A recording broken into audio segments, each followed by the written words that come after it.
Olá, o vídeo já vai começar, mas antes, se inscreva aqui no canal, ative o sininho e compartilhe. Irmãos amados, eu estou com a voz bem ruinzinha, mas animado com a graça de Deus. E nós vamos ler o texto que já foi lido no culto de hoje. Vamos relê-lo, Salmo 46. Abra sua Bíblia novamente, por gentileza.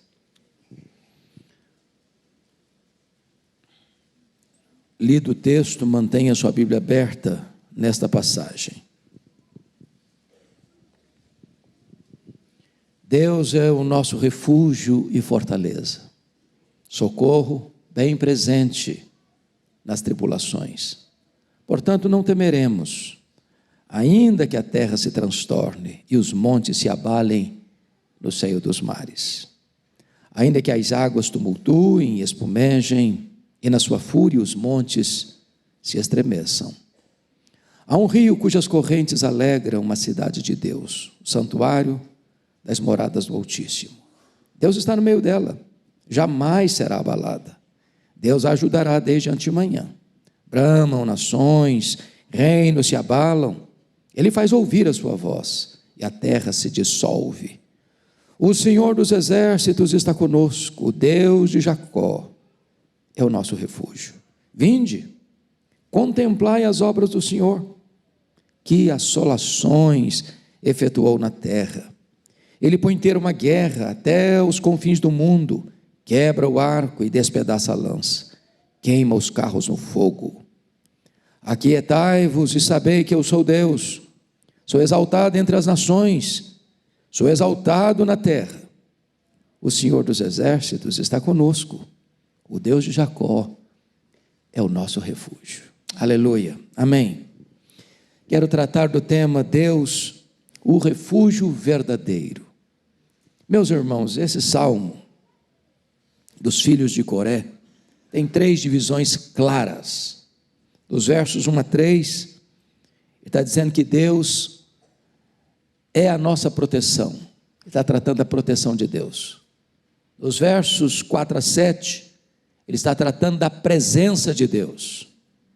Dos versos 8 a 11, ele está tratando do poder de Deus. Se vocês observaram, este é um dos textos mais sublimes do Saltério, e foi o salmo que inspirou, motivou, inclinou Martinho Lutero a escrever o hino Marselhesa da Reforma, Castelo Forte. É o nosso Deus. Se vocês perceberam nos versos 1 a 3, ele está falando da natureza em desordem, a natureza em convulsão, os grandes fenômenos naturais, os montes se derretendo, e a ordem nessa circunstância é: eu não temerei. Se vocês observaram nos versos 4 a 7, Jerusalém está sob ataque, e Jerusalém é um símbolo da igreja, é a igreja acuada, a igreja perseguida, a igreja atacada pelo inimigo, e a disposição é: eu não serei abalado. Dos versos 8 a 11, o cenário é de um campo de batalha após a guerra, onde os instrumentos de guerra viraram sucata, pela intervenção do Deus Todo-Poderoso, e a postura é: eu não vou lutar, Deus já venceu a guerra. Então, olhando para esse texto, vamos ver essas 3 divisões. Primeiramente, a proteção de Deus, os versos 1 a 3. E a primeira coisa que eu destaco é as qualificações de Deus para ser o protetor do seu povo. Olha comigo o verso 1.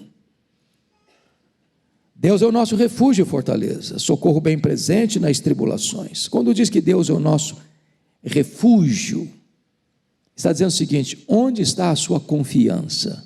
Nos castelos da terra? Na sua força? Na sua inteligência? No seu dinheiro? No seu poder? Na sua influência? Onde está a sua segurança? O salmista está dizendo que Deus é o nosso refúgio, não são os castelos e as fortalezas da terra que é o nosso refúgio. Olha, em segundo lugar, Deus é a nossa fortaleza. E o que ele está querendo dizer com isso? Ele está mostrando para nós que quando nós somos acuados por circunstâncias, quando nós somos assolados por sentimentos terríveis, quando nós somos atacados por inimigos perigosíssimos, nós temos uma fortaleza, onde nós encontramos abrigo, refúgio, proteção, e essa fortaleza é Deus.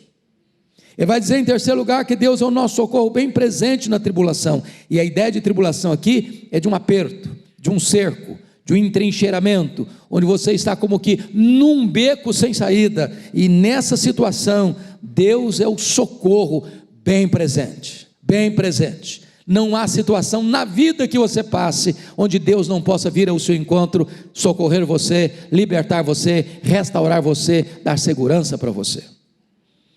Mas vejamos em segundo lugar, o povo protegido por Deus não precisa ter medo, apesar da fúria da natureza. Agora ele faz uma transição nos versos 2 e 3, e ele chega a uma conclusão: portanto não temeremos, se Deus é o nosso refúgio, se Deus é a nossa fortaleza, se Deus é socorro bem presente na tribulação, tem uma conclusão: portanto não temeremos. Mas agora ele vai fazer uma descrição da natureza em fúria, quando ele diz o seguinte: ainda que a terra se transtorne, ainda que os montes se abalem no seio dos mares, ainda que as águas tumultuem e espumejem, na sua fúria os montes se estremeçam. Meus amados, nenhum ser humano, por mais poderoso, nenhum cientista, por mais robusto que seja o seu conhecimento, nenhuma pessoa especializada no estudo da natureza tem segurança quando a natureza se convulsiona. Que barragem ou que muralha cerca a força do vento? Quem pode? Que barragem segura o bramido do mar? O homem não tem controle, o homem não tem poder, o homem não tem capacidade de resistir quando a natureza entra em convulsão. Quando os montes mais altos, empinados aos céus, começam a se abalar. Mas ainda que os Andes se abalem, ainda que os Alpes se abalem, ainda que as montanhas mais altaneiras da terra se abalem, você e eu temos uma fé que não se abala, porque o Deus em quem confiamos é o Deus que está assentado no trono e tem controle sobre a natureza. Deus é o nosso refúgio, mesmo diante das vicissitudes da vida, mesmo diante das convulsões da natureza, mesmo diante das situações que você e eu não temos controle, mas a nossa fé está inabalavelmente firmada naquele que tem o controle de toda a natureza. Essa é a ideia que o salmista quer nos transmitir. Dito isto, ele vai fazer uma outra transição. Agora ele vai mudar o cenário e ele passa a descrever Deus presente com o seu povo, quando a sua cidade está sob ataque dos povos. Agora pense comigo numa cena de guerra, ou pense comigo em Jerusalém, que é um símbolo da igreja, tanto militante quanto triunfante, tanto a Jerusalém da terra quanto a Jerusalém do céu. E muitas vezes Jerusalém foi atacada, e eu queria chamar a atenção dos irmãos para um ponto: se Deus está no meio dela, ela não é abalada. Jerusalém enfrentou muitos ataques, mas Jerusalém nunca foi derrubada ou nunca foi destruída pela força dos inimigos. Sempre que Jerusalém foi atacada, e nós podemos ter dois momentos históricos que Jerusalém foi destruída, no ano 586 por Nabucodonosor e no ano 70 da era cristã por Tito Flávio. Mas se você perceber, é porque Deus se ausentou da cidade. Deus entregou a cidade, como disciplina e como juízo. Porém, nas vezes em que as nações se reuniram com seus exércitos poderosos e encurralaram Jerusalém, entrincheiraram Jerusalém, para invadir Jerusalém, destruir Jerusalém, Deus estando no meio dela, os inimigos foram desbaratados e a cidade foi preservada. Eu vou lhes dar 2 exemplos. O primeiro deles, na época do rei Josafá. Está lá em 2 Crônicas, capítulo 20. Os inimigos confederados se reuniram para atacar Jerusalém. Mandaram um recado insolente. Não havia prazo para Josafá se preparar, nem para organizar um exército de resistência. Então Josafá teve medo. Conclamou o povo a buscar a Deus e jejuar. E Deus disse o seguinte: essa peleja não é de vocês não, essa peleja é minha, essa guerra é minha. Então vocês vão me adorar, vocês vão louvar, você vai formar não um exército, um coral. E diz a Bíblia que enquanto o povo de Deus canta louvores altíssimos, Deus pôs emboscada contra os inimigos e eles foram desbaratados. O problema não é a presença do inimigo, o problema é a ausência de Deus.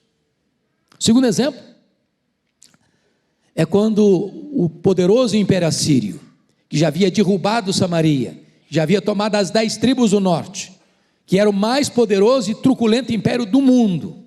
Quando os assírios entravam na cidade, eles decapitavam os homens, faziam uma pilha de cabeças na porta da cidade, para dizer o seguinte: ninguém resiste ao ataque do exército assírio.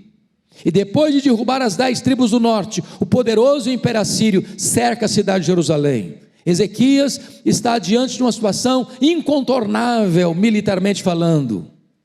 O recado que lhe foi dado é esse: renda-se, porque Deus nenhum pode livrar você da minha mão. Diz a Escritura que ele buscou a Deus em oração. E naquele dia, Deus escalou apenas um anjo do seu exército celestial, um anjo apenas, que matou 185 mil pessoas ao redor de Jerusalém, 185 mil soldados, mais eram os soldados que estavam do lado de fora do que os habitantes do lado de dentro da cidade, e todos eles foram destruídos, porque quando Deus está presente na vida do seu povo, o seu povo é imbatível, é invencível, é indestrutível. Louvado seja Deus. Então vejamos em primeiro lugar a presença de Deus. A cidade de Deus é regada pelo rio da graça. Versículo 4. Há um rio cujas correntes alegram a cidade de Deus, o santuário das moradas do Altíssimo. Bom, primeiramente vamos pegar a geografia. Jerusalém não tem rio. Jerusalém não tem rio. Foi o rei Ezequias que, numa estratégia militar, conseguiu botar água para dentro dos muros, para que num possível ataque militar, cidade sendo cercada, pudesse sobreviver. Mas não tem rio. Então de que rio ele está falando? Se você olhar as Escrituras, este rio é um símbolo do Deus Pai, do Deus Filho e do Deus Espírito Santo. É a presença de Deus. Para você ter uma ideia, Jeremias 2,13 diz que Israel havia abandonado o Senhor, a fonte das águas vivas, para cavar cisternas rotas. Deus Pai é este rio. Quando você vai para Zacarias capítulo 13, verso 1, falando de Jesus, do Messias, ele é esta fonte de onde brotam as águas do perdão e da restauração. Jesus é este rio. Mas lá em João 7, 37 a 39, fala dos rios de água viva que fluem do nosso interior, e é uma referência ao Espírito Santo. Então, meus amados, a cidade de Deus é regada pela própria presença de Deus no meio do seu povo. Notem ainda no verso 4b, que a cidade de Deus, a igreja, é a habitação do Altíssimo, porque está escrito aí, o santuário das moradas do Altíssimo. Eu quero dizer para você que o santuário onde Deus habita não é um templo feito por mãos humanas, de pedra e tijolo. Muito embora nós consagramos esta casa para Deus, e esta casa é um lugar de culto a Deus, mas onde Deus de fato habita é na sua vida. Você é o santuário de Deus, você é a habitação de Deus, você é o santo dos santos, onde a glória de Deus assiste. Mas ainda em terceiro lugar, a cidade de Deus é onde Deus está presente. Olha comigo o verso 5. Deus está no meio dela. Você crê nisso, que Deus está no meio da igreja? Você crê que Deus está aqui? Você crê que Deus habita no meio do seu povo? O resultado disso está escrito aí: jamais será abalada. Então preste atenção nisso, meu amado irmão. Se Deus está conosco, nós somos mais do que vencedores. Então tome muito cuidado para que esta presença seja mantida, porque o que faz separação entre nós e Deus é o pecado. A igreja nunca é tão vulnerável como quando ela se aparta da presença de Deus para fazer uma escolha pelo pecado. Mas se a igreja busca Deus e Deus está no meio dela, a promessa é: ela nunca será abalada. É promessa dele.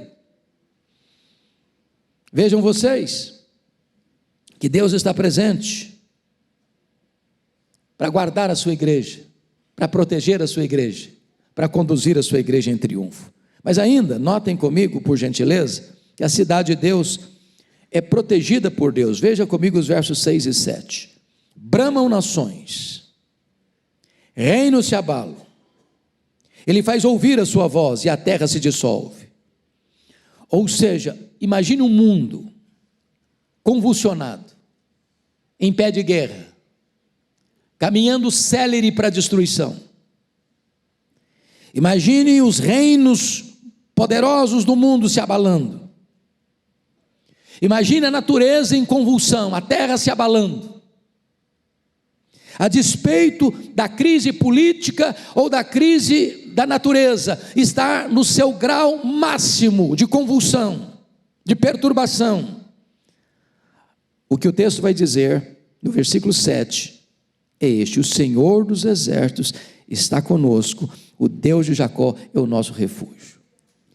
Faz sentido você entender que o Deus de Jacó está conosco, que Ele é o nosso refúgio, em virtude de um mundo que está em convulsão, em desespero, caminhando para um colapso.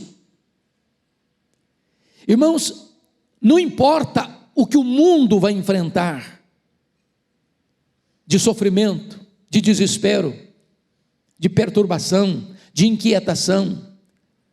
As nações estão perturbadas, bramando, a natureza está gemendo e convulsionada, mas a despeito dessa situação caótica que está rondando o mundo, a igreja de Deus está guardada, está protegida nas mãos do Todo-Poderoso, porque o Senhor é o nosso refúgio, e é a nossa fortaleza, e é o nosso socorro bem presente nas tribulações. É isso que o salmista está nos mostrando neste momento. O que é maravilhoso entender, vejam vocês, no versículo 7, é o Senhor dos exércitos. Sabe o que significa isso? Ele governa os anjos, Ele governa as estrelas, Ele governa os corpos celestes, Ele governa todas as hostes celestiais. Ele tem sob o seu comandante, sob o seu comando, como comandante em chefe do universo, todas as forças que existem, as naturais e as sobrenaturais, as físicas e as espirituais, e todo esse exército de Deus está sob as ordens de Deus para proteger a igreja de Deus. Mas agora vem o último ponto, que é o poder de Deus, versículos 8 a 11, e novamente a cena muda. Agora não é mais as nações bramando, desesperadas nos conflitos e batalhas e guerras. Agora o salmista é chamado para ver um campo de guerra, para ver apenas os grandes instrumentos da época, os carros. E ele vai mostrar os arcos, as lanças, virando sucata. É um campo que já enfrentou a guerra, e essa guerra foi terrível, sangrenta, avassaladora, mas o cenário que ele está vendo agora não é mais desses instrumentos de guerra em ação, mas como sucata. O arco está quebrado, a lança está quebrada, o carro está queimado no fogo. Parece-me que esta é a cena dos escombros da Segunda Guerra Mundial. Quantos de vocês já assistiram filmes das praias da Normandia? Ou das ruínas e destruições da cidade de Berlim? Ou da devastação da cidade de Hiroshima? Essa é a cena que que o salmista está sendo convidado para observar. E aqui eu chamo a atenção para algumas coisas. Primeiro, Deus abate a força poderosa deste mundo. Versículo 8. Vinde, contemplai as obras do Senhor, que assolações efetuou na terra. Irmãos amados, vamos entender isso. Às vezes a gente fica imaginando, e eu já li tanto livro sobre a questão, por exemplo, da batalha do Armagedon, da batalha final, onde as pessoas imaginam um exército se reunindo e as nações enviando as suas forças militares mais poderosas para aquele campo do Armagedon. Então vai ter uma grande conflagração mundial, um enfrentamento de grandes exércitos, de muitas e poderosas armas. Quando eu olho para as Escrituras, a única arma que vai ser acionada nessa batalha final é a espada que sai da boca do Senhor Jesus Cristo.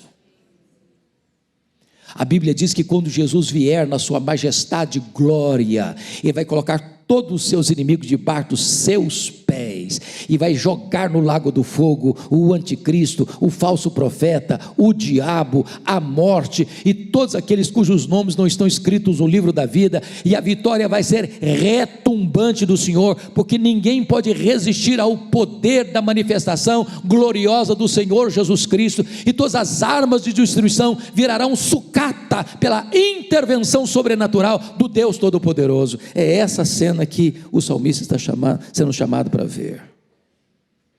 Mas em segundo lugar, Deus põe um ponto final na guerra, destruindo essas armas, conforme está escrito no verso 9. Você lê o verso 9 comigo? Vamos juntos?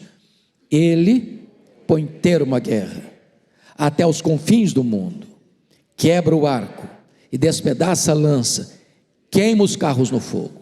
Vejam vocês que não é aqui uma aliança das nações, uma ONU, por exemplo, tentando estabelecer a paz e fazendo cessar a guerra.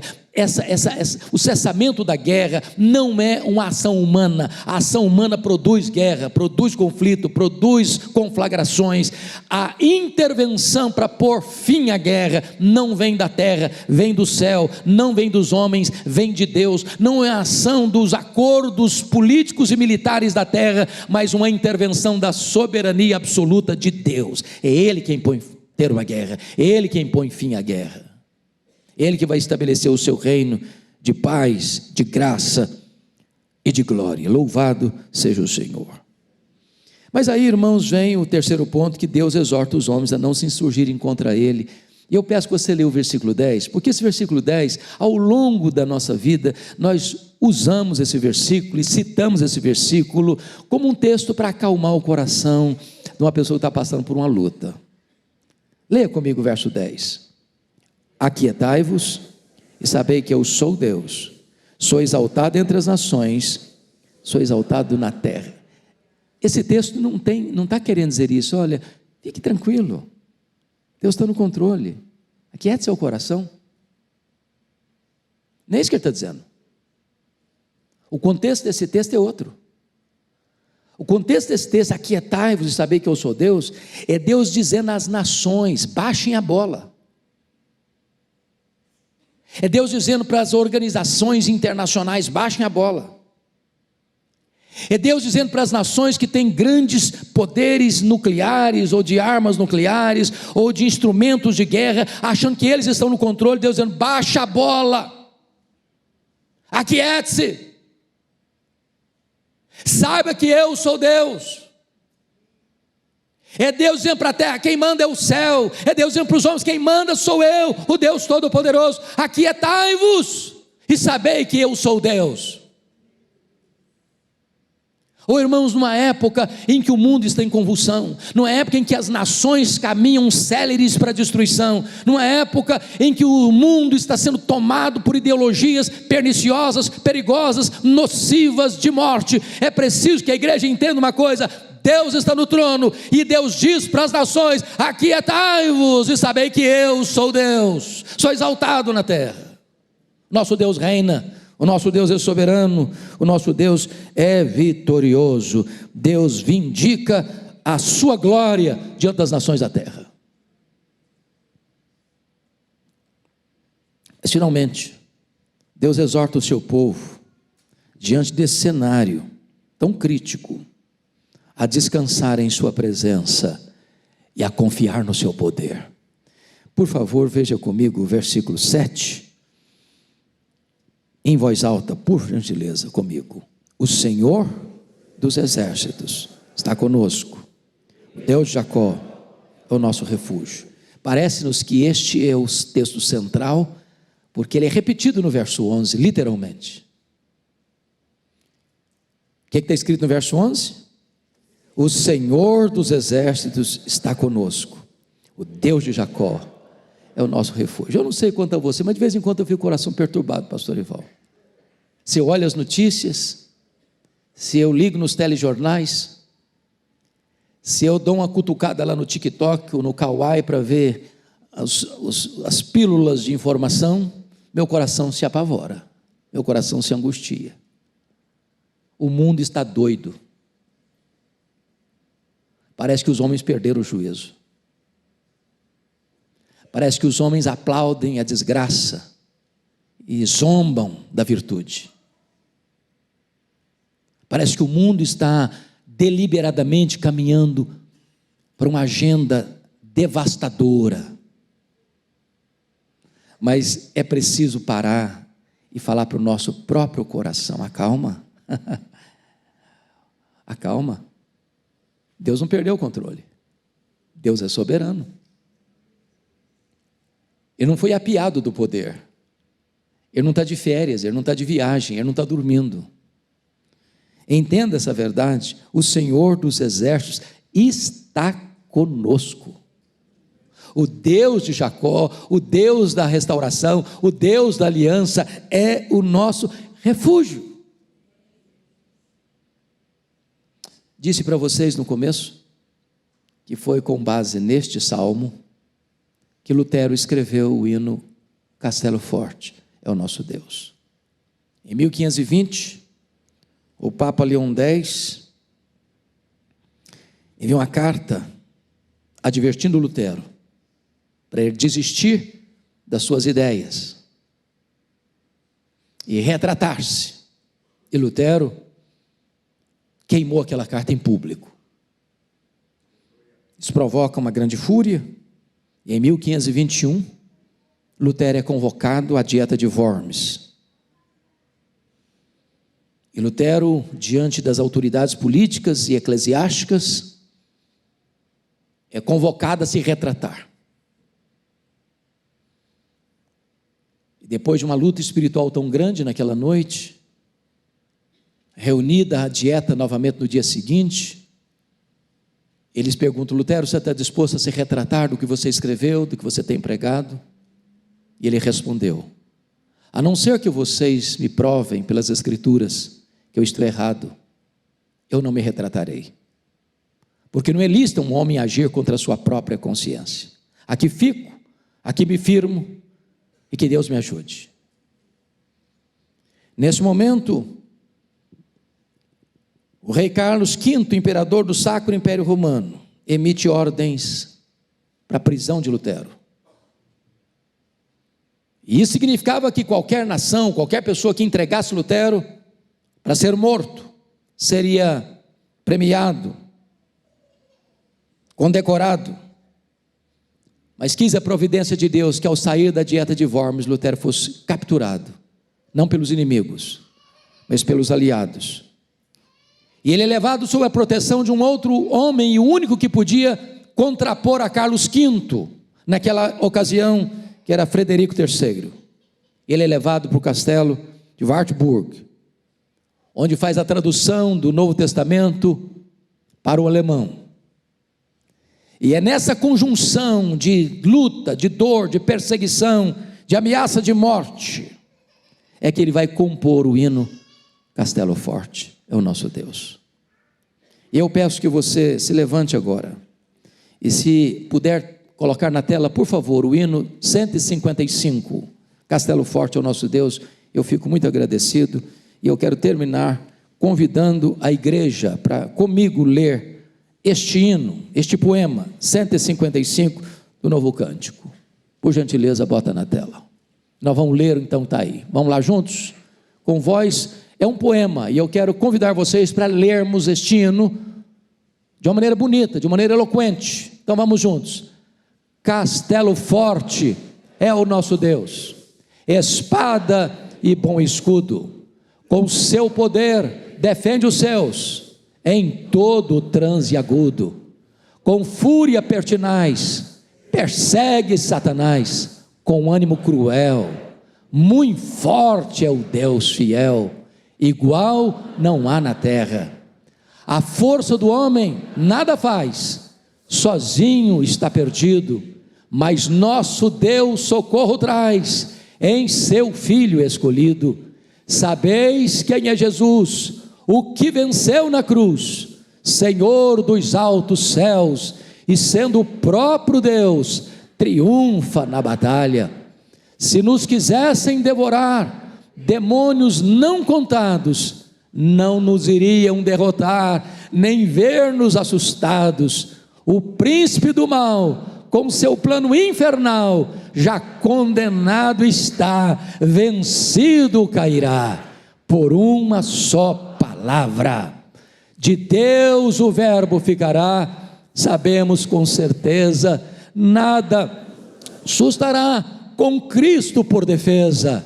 Se temos de perder família, bens, prazer, se tudo se acabar e a morte enfim chegar, com Ele reinaremos. Aleluia, aleluia, aleluia. Louvado seja Deus. Podem assentar, queridos irmãos.